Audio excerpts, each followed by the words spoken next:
Yeah, this is the Italian Prime Minister, Giorgia Meloni. A legal immigration surge puts future of the EU at stake. She makes a really good point here. I mean, the future of the European Union is at stake, she says, unless it can stop a huge surge in uncontrolled migration across the Mediterranean.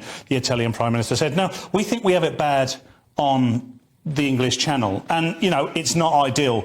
But what they suffered last week, I think the island was called Lampedusa, and they basically had an influx of 8,500 illegal immigrants come across on boats to an island that's idyllic holiday island, populated by 6,000 people. So there was sort of 1.5 times, 150% of the population entered the island illegally via the boats. And she's making a point which I think most people on either side of the argument can agree with. It's not sustainable. What are we supposed to do? Where do we start to stop this? And I think eventually you have to negotiate some pretty draconian things alongside perhaps safe passages. However, you're going to have to stop it. And at some point, whether it's the Labour Party, the Conservative Party, people on the left or right, they're all going to have to do the same thing. And that is some pretty strong measures to slow this process down. Lewis, is it linked to carbohydrates?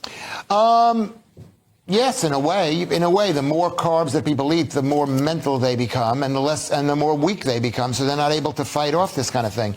What's being proposed is Meloni wants the EU to accelerate giving 785 million euros to Tunisia to stop. Basically, we're paying Tunisia to keep the people there. It's like instead of paying people to be like, you know, let's say they're captives and we're buying them out of captivity, we're paying money to keep them in sort of captivity. So people have to fight. I don't know, they're not fighting for their country. The EU's meant to be able to redistribute, isn't it? So that not just one country, one border country has the problem of dealing with those kind of numbers. Yeah. The EU doesn't play ball with itself in terms of distributing people around. But why should they have to distribute people? The people shouldn't be allowed into the country. You're doing it ideal though, but when you are faced with a situation that's not ideal.